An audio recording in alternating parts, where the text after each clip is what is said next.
So what's better, being a real estate agent or being a real estate business owner?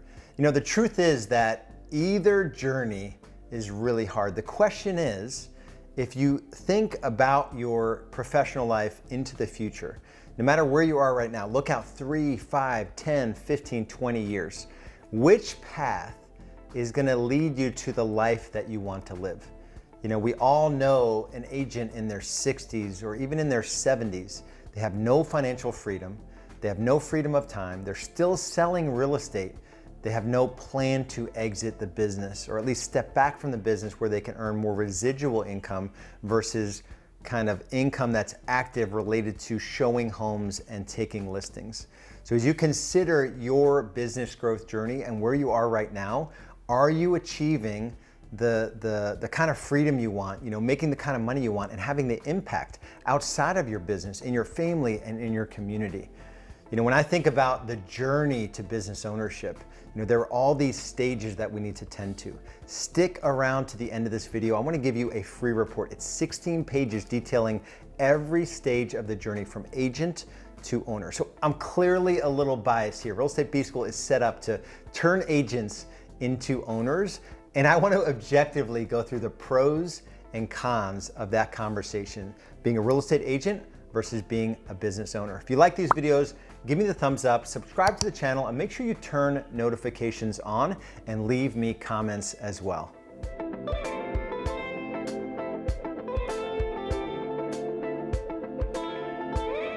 So this pros and cons conversation about being a real estate agent versus being a real estate business owner, I want to have this discussion in the context of one of our members, Cody Riddle out of Phoenix, Arizona. When I met Cody, she was like 18 years in the business, a real estate agent, traditional real estate agent, 18 years in. You know, this was after the Great Recession, so she got beat up pretty bad. And she was down and out, and she fell out of love with real estate. And yet she was traditionally successful. She was still doing about $250,000 to $300,000 top line GCI, probably taking home about $150,000, working, you know, 6, sometimes 7 days a week, you know, evenings, weekends, didn't have much leverage administratively, you know, showing homes to buyers. The pros of that situation was that, you know, she obviously was able to overcome and survive in her market the shift that Great Recession decimated. You know, so the pro of being a real estate agent is that, you know, she didn't have many people to tend to. So she had a sense of independence in that she didn't have many people to lead or manage. She was able to play the role of a real estate agent at the highest level. So as a real estate agent, there's only, you know, a handful of skill sets that you need to be really, really good at. And if you're doing, you know, 25, 30 transactions a year, mostly referral, your business is not all that complicated. So that's another pro of being a top agent, right? Not a complicated business, you know, only a handful of skill sets, and it's pretty manageable. And you're not sort of overwhelmed thinking of all the different capabilities you need to build out. Those are the cons of, you know, kind of going the real estate team route. But let me go through the cons of being a real estate agent. You know, if you look at the hours that you put in, either you're super busy and you're having to work 7 days a week, or you're not super busy and the money's not there and you're stressed out wondering where the next deal is going to come from.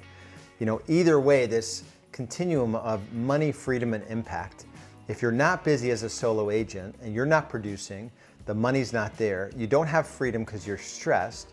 Even if you have time, you're stressed, and that's a bondage in and of itself. And you can't have the impact in your family because you're not present because you're stressed. And so it's this vicious cycle between money, freedom, and impact that are the cons of being a solo agent, even at the top level. If you look at the journey that Cody made, and it took her about 4 to 5 years to go from, you know, $300,000 in that sort of solo agent mindset, 18 years in the business, honestly fell out of love with real estate, to where she is now. This year, she'll do over 1.5 million of GCI. She will take home more than half of that. She will work probably 50% less hours than she did as a solo agent. She works mostly on the listing side of the business, which is more sort of, you can control the hours of that side of the business. She just took 5 days off to do a Grand Canyon rim to rim run, right? Her husband, just went hunting for 5-6 days on a guy's trip. They have freedoms now that they didn't have before. And so the pros of building a real estate team, building a real estate business is this, you get to choose the things that you do in the business. So it's this series of delegations and elevations where you create these voids in your business and you have people to come and fill those voids. So the pro is that you have more time to do the things that you love outside of the business. Another pro, in my opinion, is that this journey allows you to learn different skills. So the reason we fall out of love with something and we're sort of done with it is because we've either mastered it or it's not giving us the same satisfaction that it once gave us. So 18 years in the business, it's easy to think how you can fall out of love with doing that same thing over and over again. So the pro of building a real estate team, or this journey, these stages of growth, is that every stage is going to make you uncomfortable in a good way because you're learning new skills and you're challenging yourself. So that's another pro. I would say another pro is that you're able to make more money per hour worked. We call that the Business Freedom Index, right? If you're making, say, $150,000 a year and you're putting in 3,000 hours to earn that 150, that's $50 an hour.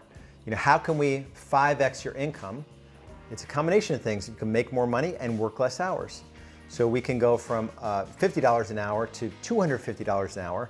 We can make $500,000 a year working 2,000 hours, right? That's the math that we do at Real Estate B School. It's not always working more hours just to make more money. It's deciding the kind of money you want to make, the hours that you want to work, and how do we design this business around what you want to achieve. So that's another pro. I would say another pro is your ability to impact others. So your ability to serve your team members and allow them to achieve at a level that they never thought was possible. Cody has agents on our team that came from earning $35,000 to $40,000 in the service industry, being a bartender or a waitress or a waiter, and now they're making 6 figures on her team, right? They're working probably less hours in real estate than they were in the service industry, and definitely more predictable hours. They're not working the 4 p.m. to 2 a.m. grind that is the service industry that comes along with a whole bunch of bad habits and things that you probably don't want to get involved in if you want to live a bigger life. And she's able to double that person's income and have them work a more predictable work week, right? So that's a major pro for building a real estate business. I'd say the cons to building a real estate business are there's a little bit, at least more perceived risk, right? So if you go from $250,000 to $2.5 million of GCI, chances are you're going to have some overhead running that business. When you're a solo agent, you're selling 25 homes a year, you probably don't do any lead generation, you probably don't have any administrative staff, you probably don't have a physical office. So the con is that you have to make sure you have the right economic model in place. You have to make sure that you're looking at your financials, you have good tracking systems in place, all the things that we teach our members in Real Estate B School. Yet if you're not prepared to do that, you have to make sure you get those systems in place ahead of it. I'd say another con is that you are going to be disappointed by people that we work with. You're going to invite people into your world. You're going to think they have all this potential to succeed. You're going to train them for 2 or 3 months, and they're going to tap out and say, hey, this is not for me. And you're going to lose that time. That is 100% guaranteed to happen. So in Real Estate B School, we train you, we teach you how to come up with a agent onboarding system where 80% of onboarding a new agent is done via technology and sort of materials, a system that's created, and you're not having to do it all manually.